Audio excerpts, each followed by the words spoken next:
আইনগতভাবে বিচ্ছেদের আগেই নতুন করে বিয়ে ও ব্যভিচারের অভিযোগে দায়ের করা মামলায় ক্রিকেটার নাসির হোসেন ও তার স্ত্রী তামিমা সুলতানা তাম্মিকে খালাস দেওয়ার রায়ে সন্তুষ্ট প্রকাশ করেছেন আসামি পক্ষের আইনজীবী।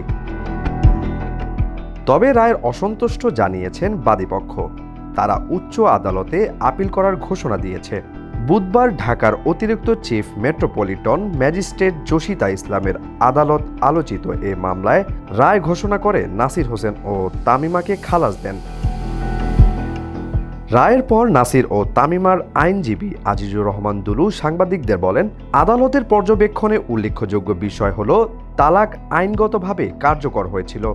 এছাড়া বাদীপক্ষ যে ঘটনাস্থলে কথা বলেছে সেখানে দুই আসামির কেউই যাননি। তিনি বলেন, একটি মামলার মূল উপাদান হলো ঘটনাস্থল, ঘটনার সময় ও ঘটনার ধরন। আদালত দেখেছেন যে স্থানের কথা বলা হয়েছে সেখানে নাসির কিংবা তামিমা কোনো দিনই যাননি। তাহলে অপরাধ সংঘটিত হলো কিভাবে?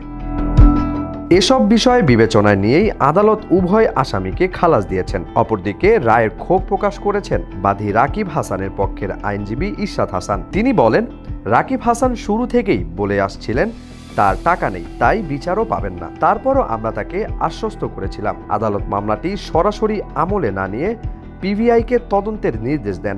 তদন্ত শেষে পিবিআই সাক্ষ্য প্রমাণের ভিত্তিতে চার্জশিট দেয়। আদালতে 10 জন সাক্ষী সাক্ষ্য দিয়েছেন।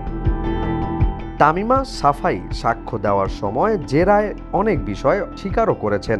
ইরশাদ হাসান বলেন, বিস্তারিত রায় এখনো হাতে পায়নি, তবে উপযুক্ত সাক্ষ্য প্রমাণ থাকা সত্ত্বেও আদালত জুডিশিয়াল মাইন্ড অ্যাপ্লাই না করে এ ধরনের রায় দিয়েছেন বলে আমরা মনে করি। আমরা ন্যায় বিচার পাইনি, তাই এ রায়ের বিরুদ্ধে উচ্চ আদালতে আপিল করব। রায় ঘোষণার সময় নাসির হোসেন ও তামিমা আদালতে উপস্থিত ছিলেন। খালাসের রায় শোনার পর আদালত প্রাঙ্গণে উপস্থিত গণমাধ্যম কর্মী ও উৎসুক জনতার ভিড়ের মধ্য দিয়ে তারা আদালত ত্যাগ করেন। ইউএফটি ফার্স্টের সাথে ট্রেড করুন যে কোনো জায়গা থেকে। ক্যাম্পাসে ক্লাসের ফাঁকে, ঢাকার জ্যামে বসে কিংবা ঘরে বসে ট্রেডিং এখন হাতের মুঠোয়। তাই ট্রেড করুন যখন খুশি, যেখানে খুশি।